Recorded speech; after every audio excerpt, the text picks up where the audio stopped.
beautiful? Wouldn't you love to see butterflies instead of bugs and slugs in your garden?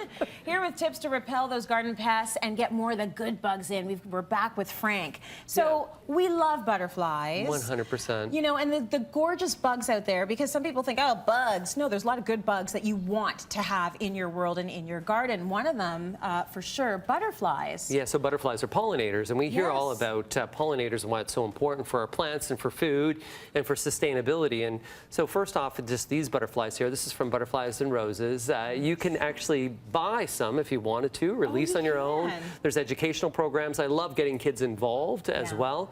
These guys here are called painted ladies. They're pretty. Painted ladies. One of the most popular butterflies in the entire world.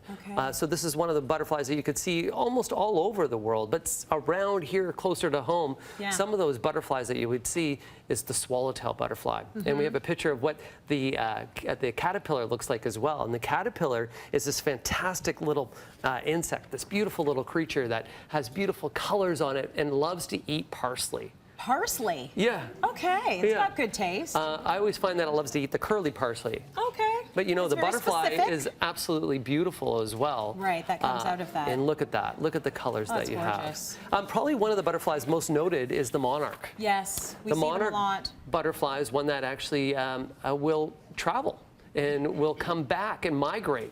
So if you think about the distances it'll go, this will eat milkweed. But you know, when it comes to butterflies, the key is to make sure that you have a garden that can sustain them.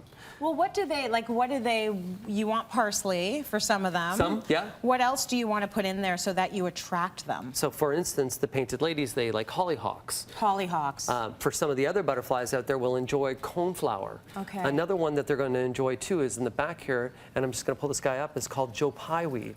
Okay. Joe Pyeweed is one that grows quite large and will really fill out an area, but this one here will be loaded with butterflies. And then milkweed.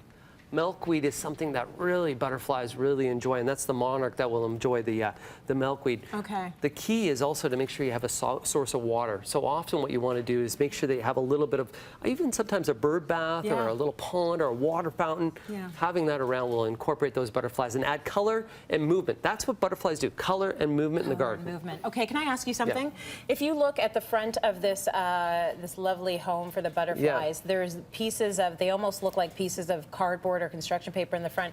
What are those? Well, attached underneath of those guys, and I don't know if we can see a tilt, but those are, there you go. Those are the chrysalis. And so what is a chrysalis? That's just like their little eggs. Oh, those are the eggs. So that's what's so cool. The kids are going to see it. So the caterpillar goes and creates that little egg that happens there. And then over time, it's going to hatch, and then this beautiful butterfly comes out. Oh, that's it's kind of like me with puberty. Same thing, like same. Yeah, totally. I kind of came out and whoa, it's so beautiful. And I started flapping my wings. Yeah. Okay, let's talk more about bugs then. Okay.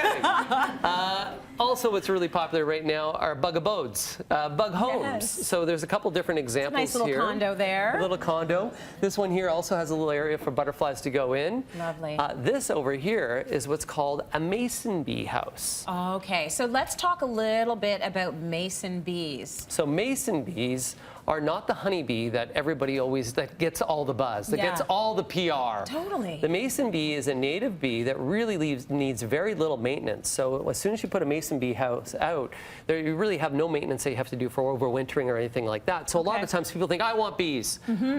But bees come with a lot of work. The mason bee will just go in, and all those little holes will make that their home, and the mason bees can go out and pollinate tons and thousands of different plants that are out there. Got it. So the mason bee itself is probably one of the most important bees that are out there. Mason bee kits can be purchased. They're really easy, a great way to get kids involved, and you can even see these little sections that we have on the top here are for mason bees. And sometimes you'll even see people now stacking wood in the middle of their garden. If you're wondering why they're stacking wood, it's for beneficial insects. They're putting that together. Okay. Other than butterflies and bees, what else is good out there in terms of bugs? Ladybugs. Praying mantis. What are ladybugs doing again? Aphids. Okay, so they're eating the aphids. They eat tons of aphids. Praying mantis. A praying mantis is that freaky looking bug. Oh, they freak me out. Oh, they almost look like they're like from Jurassic Park, but a miniature version. Yeah. They're the coolest things They're so good, aren't they? Yeah, they just eat away. And you know, their eggs are quite big, and I've actually hatched their eggs, and lots of little babies come out. Oh, Frankie. Oh yeah. Okay, and what do they do? What do they do that's so good? They'll eat insects. They're eating the insects. They're just like cannibals. They go out there and they're like raw and eat the bad insects. So they're really good. They make me itchy. Yeah, but those are good to have around. Yeah. Who are the pine cones for? Pine cones are just for habitat for some of the different flies and parasitic insects that are out there. All right. But there are some bad bugs as well. So for instance, slugs, those guys there can cause some harm. That's really about controlling your watering, making sure that you water your plants in the morning, not at night. That'll minimize those. Earwigs. Earwigs really don't do too much of a problem. They're gross. But with an earwig, you just got to remind yourself that they're nocturnal. They need an area that they're going to hide in the morning. So when the sun comes out, they always go to hide to dark places. Yes. Just take a newspaper roll, tie it up, like just scrimp it up so it's in a roll itself. Put an elastic band, moisten it, put it in the garden.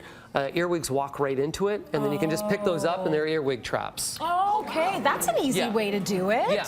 Because they're going to want to get in there. Yeah, so have the a key good night's is, sleep. Yeah, or in the daytime. Yeah, oh, you got it. Yeah. Yeah, in the daytime. And the way you want to control insects is that as we're controlling insects, we're not harming the other ones that are out there, and we want to balance, right? Yeah. What are the slugs attracted to? The slugs, they love hostas. You want to do something fun with a slug? What? If you see a slug, take some salt and just put salt on the slug. The salt will pull the moisture from the slug, and you'll see them dry right up. Oh.